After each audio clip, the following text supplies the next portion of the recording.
One time, I just woke up, I'm in my underwear, I plop down in front of the TV, I turn it on. The moment I turn it on, Prince Harry's talking shit about me. I remember where I come from, right? Meghan, open the case. Can you imagine being his boss when he screws up? Like, what do you call him in and say, Prince Harry, get in here, your majesty.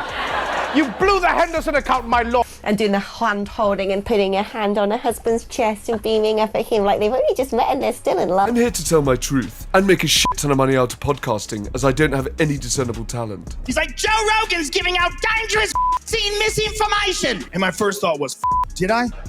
I might have. It was only up for a few minutes, maybe 5, maybe less. But that's all it took. A grainy, low-light photo that appeared late at night on a local Luandan message board. Prince Harry, they said, was spotted on the rooftop of a private hotel, leaning in toward a woman no one could identify. Long dark hair, bare shoulders, a quiet smile between them. Then, the post vanished. So they must have a few sort of, dollars in the bank. Can't they just go, well, that's it. We'll just have a quiet life and bring up our kids and feed some chickens and pretend we know what to do with a beehive.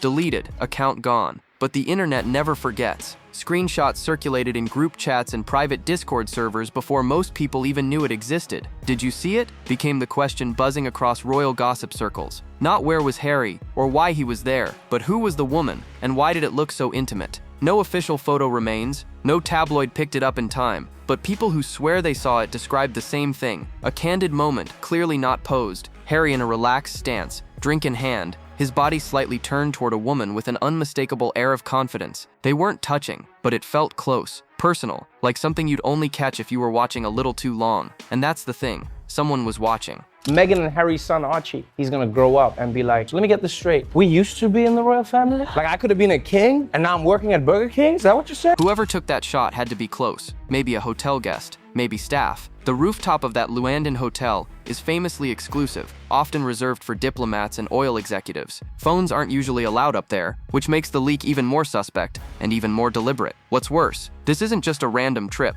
Harry is in Angola retracing his mother's legacy, walking minefields, posing for charity, representing a cause bigger than himself. He was supposed to be above drama this week, but now the focus has shifted completely. People aren't talking about landmines, they're talking about body language, about that mystery woman, and about why the only copy of the image was taken down so fast, and by whom. And just as things were spiraling, Meghan posted something that made it all even messier. If she didn't marry him, she would be on The Bachelor this season. She would be Meghan M. from Sherman Oaks barista. She just got lucky. Meghan's post dropped less than 3 hours after that mysterious photo started circulating, just long enough for speculation to hit a rolling boil. It was a soft focus story slide, a crystal glass half full with pale pink rosé, perched beside a blooming white peony and a stack of as-ever branded notebooks. No caption, no face, just vibes. And yet it felt loud. Fans immediately clocked the timing. Why post something so carefully curated, so visually perfect, right as your husband is being whispered about online with another woman? Some took it as shade, others as a distraction. But for many, especially those who claimed to have seen the photo before it vanished, it looked like damage control, and the theory gained traction fast. Then came the deeper digging. Internet sleuths pulled metadata from Meghan's post and matched it to Los Angeles, time-stamped during what would have been early morning in Luanda. Meanwhile, journalists pieced together Harry's public itinerary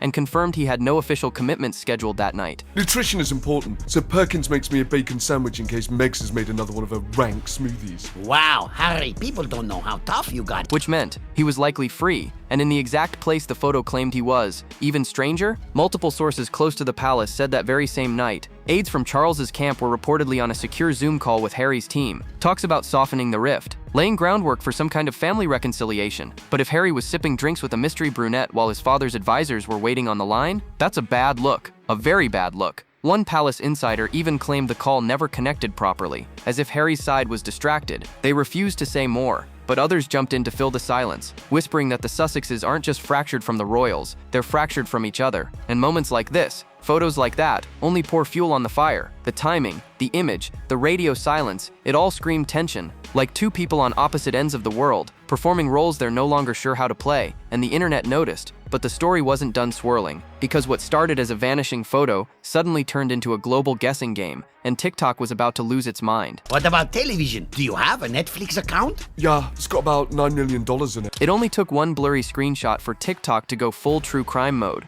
By morning, the platform was flooded with side-by-side comparisons, red-circled stills, and dramatic voiceovers dissecting every pixel of that photo. The hashtag #WhoIsShe surged past 500,000 views within hours. Then came hashtag Pubgate, hashtag Rooftop Harry, and the inevitable hashtag #WhereIsMeghan. Accounts with usernames like Royal Receipts and Sussex Truth Bombs began posting theory threads faster than people could keep up. Some swore the woman looked like a minor European actress Harry was linked to back in the early 2010s. Others were convinced she was just a local interpreter or PR rep, cropped in an unflattering way. But the consensus? Something didn't feel right. Zoom-ins of Harry's face, his posture, the angle of his smile became gospel for amateur body language experts. Look at how relaxed he is. One viral clip said, "That's not a work meeting, that's flirting." Another TikTok claimed to recognize the woman's bracelet, matching it to an influencer who posted from Luandan the same weekend. It was a stretch, but no one cared. Queen summoned everyone to a private meeting. Everyone attended except Meghan Markle. I don't blame Meghan for not going, because nothing good happens when white people invite you to the countryside. We've all seen Get Out. We know how this shit ends. The story had momentum now. Meanwhile, fan communities were split. Hardcore Sussex supporters dismissed the rumors outright, calling the photo a smear job, possibly even AI generated. They accused critics of pouncing on a man doing charity work just to stir scandal. But royal skeptics weren't buying it. Where there's smoke, one user commented, there's usually a flaming pile of Monteceto PR nearby. The speed was staggering. Within 12 hours of the leak, reaction videos were everywhere. Small gossip channels that usually pull a few thousand views were now racking up 6 figures, and the drama wasn't just limited to YouTube. Reddit threads exploded with debates, and Instagram meme accounts ran wild with captions like, "From Halo Trust to Trust Issues." And still, no official word. No clarification from Harry's camp. No denial from Meghan's side. Just that original low-res image now immortalized through shaky screenshots and collective obsession. It was the absence of information that made it viral. The feeling that something real had slipped through the PR filter, even if just for a moment. And in that vacuum came whispers from London. Whispers that someone inside the palace wanted this to happen. While the internet was still spinning out over blurry screenshots and bracelet theories, something quiet, almost surgical, started happening in the background. Meghan Markle is on the American program Suits. Yes, Wednesdays, 8 p.m, USA Network. Check it out. The only difference between that show and this is people watch this one. Editors at several major UK tabloids got early morning emails, not official statements, not formal PR blasts, just casual off-the-record nudges from familiar palace sources. Nothing is as it seems. That was it. 5 words. But to those who'd been covering the royal beat for decades, the message was loud and clear. This wasn't the palace going into defense mode. This was a strategic leak, a controlled detonation, and they were aiming it straight at Harry. Because here's what came next. Suddenly, outlets that had gone soft on Harry in recent months started shifting tone. Not full-blown attacks, but subtle repositioning. Headlines like, "Was the rooftop photo a setup?" and "Did Harry know he was being watched?" began cropping up. Phrases like California distractions and unforced errors snuck their way into articles that had previously focused on landmine awareness and Diana's legacy. One royal commentator put it bluntly, "The firm doesn't get mad, it gets precise, and this feels surgical." But that raises the bigger question. Why now? Why would palace aides quietly stoke the flames of a cheating rumor during a humanitarian trip? Some believe it's all tied to the behind-the-scenes reconciliation talks. Multiple sources claim the palace was blindsided by Harry's last-minute conditions for any future appearance with William. I don't know how to break this to you, H. If you weren't in the royal family, M wouldn't be with you. That he demanded editorial control over coverage, that he wanted security privileges reinstated, that he refused to fly commercial. So when this photo surfaced, it was seen by some insiders as a gift, a moment to remind Harry, you don't control the narrative anymore. Even more interesting, a well-known editor hinted that the palace didn't leak the photo, but they made sure it stayed gone. According to one insider, they didn't want to elevate it, they just wanted to let it rot in people's minds. A scandal without a face is sometimes more effective. And while Meghan's team scrambled to shift attention back to her product launch, the silence from across the pond was deafening. Not even a boilerplate denial, which in royal speak reads like a dare. But if Harry's team thought this would blow over, they were dead wrong. Because Meghan was about to go full damage control, and not everyone on her side agreed with the strategy. By sunrise in California, Meghan's inner circle was already in full containment mode. The first move? Legal threats. Several gossip blogs that referenced the rooftop photo, or even just described it, received identical cease and desist emails. Defamatory inference. One source who runs a mid-size royal commentary page said the message ended with a blunt warning, "Our client is prepared to take further action," but even that couldn't put the toothpaste back in the tube. The image may have disappeared, but the internet had already etched it into memory, and the more Meghan's camp tried to silence it, the more people wanted to know what they were hiding. Then came the pivot. Meghan's team scrambled to redirect attention to her birthday wine drop. A new video went live on the As Ever page, Meghan in soft pink, framed by a minimalist tablescape, introducing her rosé collection as a celebration of new beginnings. I'm so busy and happy. I'm glad we didn't make it, Harry. I don't want to be a duchess and live in a huge house for free. But the comments were brutal. Thousands flooded in within the first hour, almost none of them about the wine. Where's Harry? Why so quiet on Angola? That PR smile's not hiding anything. It got so bad the comments were shut off entirely by midday. Meanwhile, a friendly podcast host, one who often echoes Sussex-approved narratives, was sent into the fray. She dropped a 30-minute emergency episode claiming the rooftop image was clearly AI-generated and part of a long-planned smear campaign against Meghan by UK tabloid forces. But no receipts were provided, no evidence, just vibes. That theory fell flat. Worse, it opened the door for digital forensics accounts to step in. They analyzed the image metadata and concluded it was not AI. The lighting, compression, and noise patterns matched a real smartphone image taken under real conditions. In other words, the photo was almost certainly authentic. At this point, even Meghan's usual allies were going quiet. Influencers who had collaborated with As Ever weren't reposting the wine launch. PR insiders whispered that the energy behind the brand felt off, and Meghan herself, radio silent. No tweets, no selfies, just one perfectly staged image, and a growing sense that her team was spinning a little too hard, a little too fast. But what really rattled her camp came from Angola, not from Harry, but from someone who saw him there, someone who described his entire demeanor as off. He was supposed to look grounded, focused, fully present. That's what this trip was about. Harry returning to Angola to walk in his mother's footsteps. The minefields, the Halo Trust, Diana's legacy. But people who saw him in person say he didn't look like a man on a mission. He looked distracted, almost hollow. And I know some people are disappointed by the name Archie. There's one person who's super excited, the Queen. Yeah, because you know for the last 9 months, she's been like, please don't be Jamal, please don't be Jamal.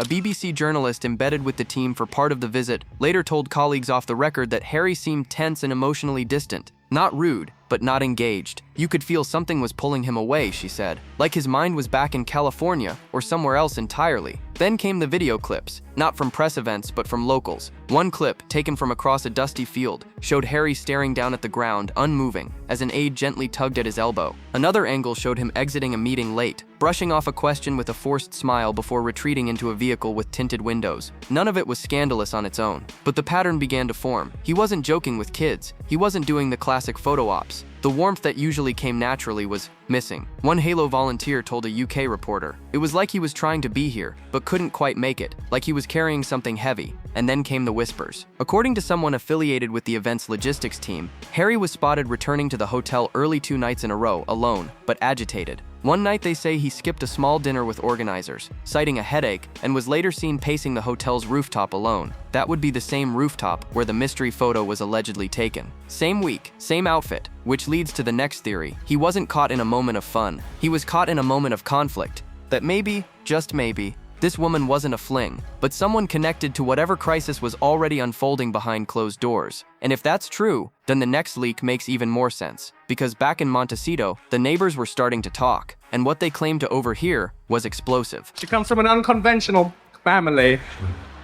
Yes, very different family. I was like, yeah, man, she does. Just like Harry. The houses in Meghan and Harry's Monteceto neighborhood aren't just big, they're bunker grade. Thick hedges, security patrols, surveillance everywhere. But still, sound travels. And when tempers flare inside multi-million-dollar walls, the whispers tend to drift. According to a popular celebrity podcast that specializes in nearby ear scoops, often dismissed as gossip until they're not, there was a heated phone call that rocked the Sussex compound just hours after the rooftop photo supposedly leaked. Multiple sources claim Meghan was pacing the grounds, phone in hand, voice sharp and tense. Harry's name was mentioned more than once, loudly. A neighbor's staff member reportedly passed the information to someone connected to a well-known entertainment blogger, who shared the blind item anonymously, but didn't redact the details. The post described a high-profile duchess screaming at her phone in a designer tracksuit, and a clearly emotional conversation with someone abroad. Soon after, another blind dropped, this time from a Monteceto housekeeper, who allegedly overheard Meghan sobbing later that night. She kept saying, he promised,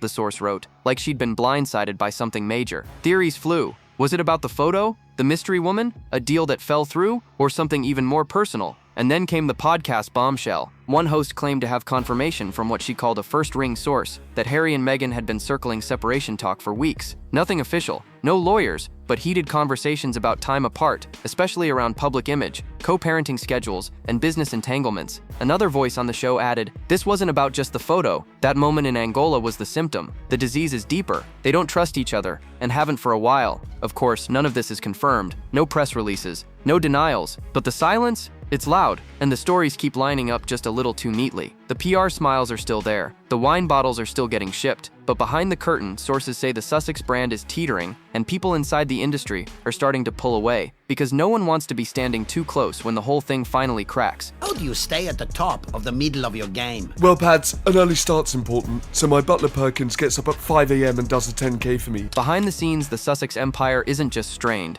it's stalling, quietly, strategically, and now, publicly. Multiple insiders say the phones aren't ringing the way they used to. Meghan's team allegedly reached out to 3 major wellness brands to co-sponsor her birthday rosé drop. None committed. One exec reportedly told a colleague, "Too much noise right now. No one wants to be the first to touch that fire." Then came the Netflix freeze. According to 2 separate entertainment trade reporters, the greenlight process for Harry and Meghan's latest pitch, a docuseries centered on environmental legacy, has hit pause. Officially, it's still in consideration. Unofficially, one streamer source said it's on life support. The word being whispered, risk. Too much risk. It's not just the photo, it's the pattern, the headlines, the tension. Sponsors are wary, and Meghan's inner PR circle, once so locked in, so polished, is starting to fracture. A mid-level team member who previously worked at Arcuel quietly removed any Sussex-affiliated language from her LinkedIn profile last week. A red flag, industry watchers say, that the exits may already be underway. Meanwhile, press coverage is shifting. Once sympathetic magazines now pepper stories with terms like embattled, unsteady, and uncertain.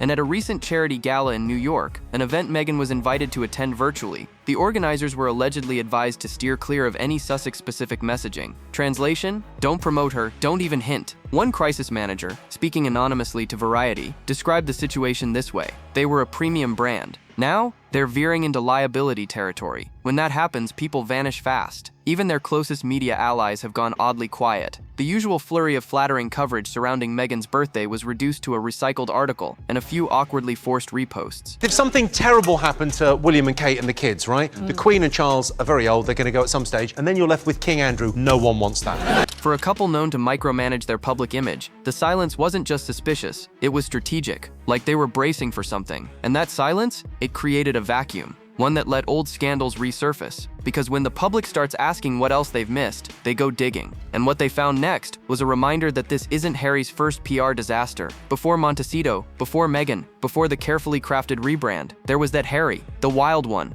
the party prince, the scandal magnate who couldn't go 6 months without landing on the front page for something shirtless, drunken, or worse. And now, people are dragging that version of him right back into the spotlight. Because the more this rooftop mystery simmers, the more the public starts making connections, flashbacks, patterns, and what's resurfacing first, the infamous Vegas weekend, the one that nearly ended his royal credibility for good. It was 2012, a private suite at the Wynn, strip billiards, naked photos, a girl with a camera phone and a TMZ payday. At the time, Harry laughed it off, so did the tabloids. But behind palace walls, sources say it triggered panic. That was when the Queen allegedly ordered staff to tighten protocol around him during travel. One aide told biographers the incident caused a full-blown internal audit of who he was allowed to be alone with. But even then, the image stuck, and it's never fully gone away. Commentators are now asking, was that Vegas moment really an isolated incident, or just the first crack in the wall? Because if you step back far enough, a pattern starts to emerge. Late-night settings, women who aren't part of the official schedule, private moments made public, and now, 12 years later,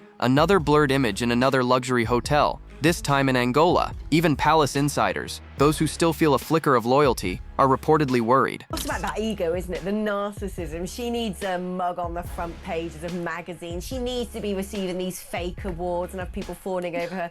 One royal watcher noted that these echoes of old scandals undermine the entire post-royal brand. The authenticity, the feminism, the values. If Harry slides back into his reckless persona, what happens to the entire Sussex story? It's especially damaging when paired with this kind of silence. Because at least in Vegas, the palace made moves. Statements were issued, boundaries were drawn. But today, it's all vague energy and blind items. And in that vacuum, public opinion fills the space, fast. One viral post put it bluntly, he's not a new man, he's just a prince with better PR. Harsh? Maybe. But those words are hitting harder now than ever, because according to one paparazzo circling Luanda, the real image hasn't dropped yet, and what's supposedly in that frame could take everything we've seen and set it on fire. There's always another layer, another leak, another shoe waiting to drop. And this one might be the one that blows everything wide open, because now, multiple tabloid sources are teasing something even more explosive than the first photo. A second image, sharper, closer, uncropped, and allegedly showing the face of the woman next to Harry that night in Luanda.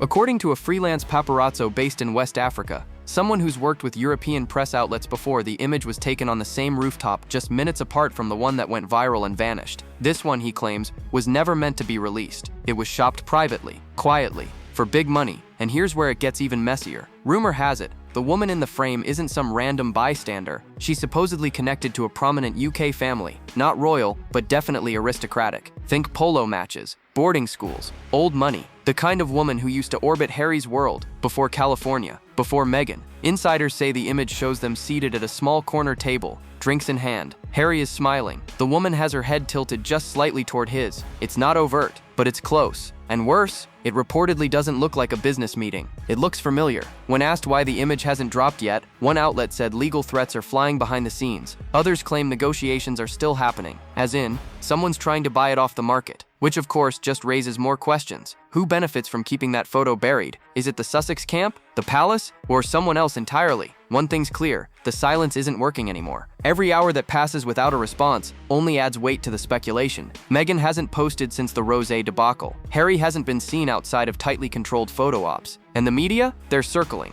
waiting. Because this isn't just about one photo. It's about trust, image, power, and the cracks in a carefully constructed brand that was never supposed to look like this. So now we leave it to you. Was this a setup, a betrayal, or something else entirely? Drop your thoughts below. Like, subscribe, and stay tuned. The next video is waiting, and you won't believe what's coming next.